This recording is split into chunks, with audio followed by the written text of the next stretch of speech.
नमस्कार, विंध्या टाइम्स में आपका स्वागत है।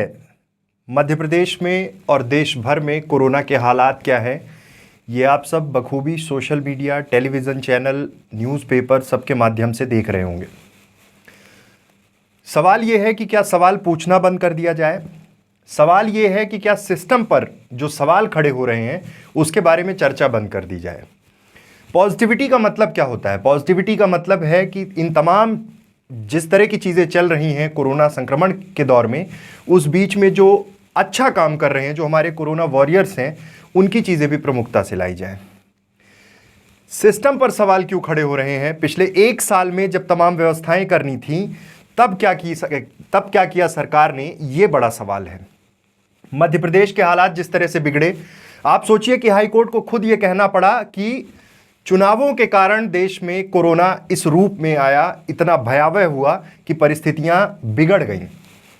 आज देश कहां खड़ा है ये हम और आप बखूबी समझ सकते हैं। अखबारों में देखिए, टेलीविज़न स्क्रीन पे देखिए, सिर्फ और सिर्फ कोरोना की खबरें, ऑक्सीजन की सप्लाई को लेकर, ऑक्सीजन की कमी को लेकर।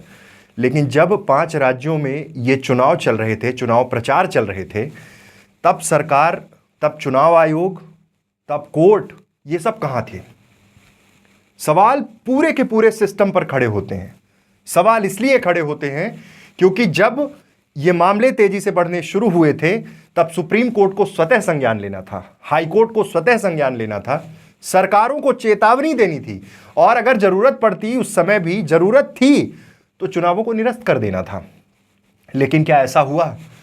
चुनावों में बेहताशा भीड़, 50-50 हज़ार लोगों की रैलियां, रोड शो, नुक्कड़ सभाएं सब चल रही थी। तब सवाल नहीं खड़े हुए। उस समय भी WHO ने, उसके पहले भी चेताया था कि भारत में नया स्ट्रेन आ चुका है, केसेस बढ़ रहे हैं। लेकिन जिन राज्यों में चुनाव थे वहाँ चुनाव कराए गए, आज भी तमाम चीज़ें उसी तरह से चलीं। लेकिन केसेस देखिए, महाराष्ट्र के हालात पिछले 2 महीने से कैसे हैं आपके सामने हैं। मध्य प्रदेश में भी हालात बिगड़े, उत्तर प्रदेश में भी अब तेजी से संक्रमण फैल रहा है, लेकिन वहाँ पंचायत चुनाव भी चल रहे हैं। काउंटिंग की बात हो रही, तमाम कर्मचारी, अधिकारी ये कह रहे हैं कि काउंटिंग रुकनी चाहिए, सोशल डिस्टेंसिंग का उल्लंघन हो रहा है। तमाम तरह के जो सिस्टमैटिक फेलियर्स हैं वो हमने देख लिए हैं, इस देश ने देख लिए हैं। लोग सोशल मीडिया पर सवाल भी खड़े कर रहे हैं, लेकिन उन सवाल खड़े करने के साथ साथ सोशल मीडिया पर मजबूती से जो काम युवा कर रहे हैं, हमारे कोरोना वॉरियर्स कर रहे हैं, पुलिसकर्मी, स्वास्थ्यकर्मी, हेल्थ वर्कर जो हैं, वो सराहनीय हैं।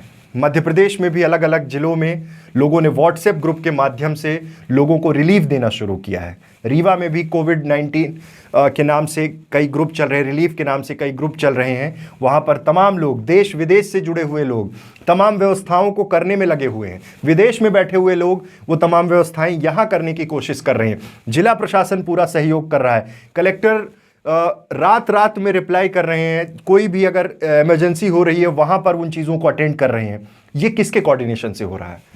ये पब्लिक के कोऑर्डिनेशन से हो रहा है, ये आम जनता के सहयोग से हो रहा है। रीवा, सीधी, सतना, शहडोल, जितना भी विंध्य का क्षेत्र है, भोपाल, इंदौर, वहाँ तक की चीज़ें, यहाँ से कांटेक्ट तलाश कर जो सक्षम लोग हैं वो मदद के लिए आगे आ रहे हैं। सवाल सिस्टम पर क्यों ना किए जाएं, सिस्टम से क्यों ना किए जाएं? जिन्हें व्यवस्था संभालनी थी, सरकार को जब ये चीज़ें संभालनी थी, तब आम जन के सहयोग की बात थी, सब सहयोग करने को तैयार थे, तब तो चुनाव थे। आज जब परिस्थितियां बिगड़ी तो फिर ये हुआ कि अब लोग सहयोग करें, लोग बराबर सहयोग कर रहे हैं। लेकिन सरकार को, तमाम एडमिनिस्ट्रेशन को भी ये समझना होगा कि किसी भी तरह से जनता को कोई असुविधा ना हो। लोग घरों में हैं, डर का माहौल है, लेकिन इस बीच जो लोग सोशल मीडिया के माध्यम से मदद कर रहे हैं उन्हें सैल्यूट करने की ज़रूरत है। रीवा में कोविड-19 रिलीफ करके जो व्हाट्सएप ग्रुप है, जिसमें तमाम एडमिनिस्ट्रेशन के लोग, समाज सेवी, पॉलिटिकल लोग सारी चीज़ें किनारे रखकर मदद के लिए खड़े हैं।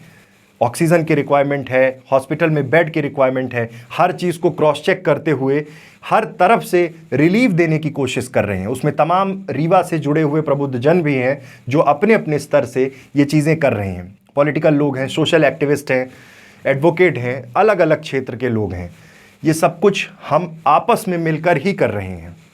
लेकिन सवाल इस सिस्टम से ज़रूर रहेगा, सरकारों से ज़रूर रहेगा कि ये परिस्थितियां यहाँ तक नहीं पहुँचती अगर हम समय पर सुधर जाते। देश विदेश में जिस तरह के आर्टिकल पब्लिश हो रहे हैं भारत को लेकर, आज तमाम वो देश भारत के साथ खड़े होने की बात कर रहे हैं, लेकिन परिस्थितियां समझिए, जब चीज़ों को संभालना था तब हम कहाँ थे। आज हाहाकार मचा हुआ है प्रदेश में, जिस तरह के घटनाक्रम हो रहे हैं, जिस तरह से मौतें हो रही हैं।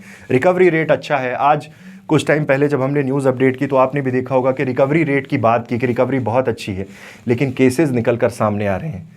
ऑक्सीजन की शॉर्टेज, इंजेक्शन की शॉर्टेज, ये तमाम चीज़ें हमारे सामने हैं। बड़ी चुनौतियाँ हैं, लेकिन मिलकर लड़ रहे हैं, इसलिए हौसला मजबूत है और मिलकर लड़ेंगे। लेकिन सवाल इस सिस्टम से आज भी पूछा जा रहा है और इंतज़ार रहेगा, समय आने पर सवाल फिर पूछा जाएगा। सवाल पूछते रहना है, क्योंकि जब सरकारों को ये जिम्मेदारी, जनप्रतिनिधियों को ये जिम्मेदारी दी जाती है, तो सरकारों की पूरी जिम्मेदारी होती है कि उन चीज़ों पर समय रहते सही निर्णय लिए जाएं। आज देश भर में जो परिस्थितियां हैं, उसके लिए अब कोर्ट ने बोलना शुरू कर दिया है।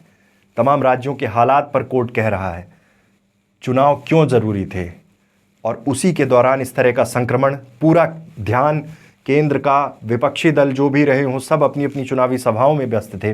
परिस्थितियां आज बिगड़ गईं। उम्मीद है कि एक बार फिर से तमाम परिस्थितियां सुधरेंगी। हम और आप फिर से एक बार डट कर जिस तरह से कोरोना के खिलाफ लड़ रहे हैं, एक सोशल नेटवर्किंग जो बनी है, सोशल मीडिया के माध्यम से जो अपील शुरू हुई है, जो मदद शुरू हुई है, उसके कारण कहीं ना कहीं हम इस कोरोना को ज़रूर हराएंगे। बहुत बहुत धन्यवाद।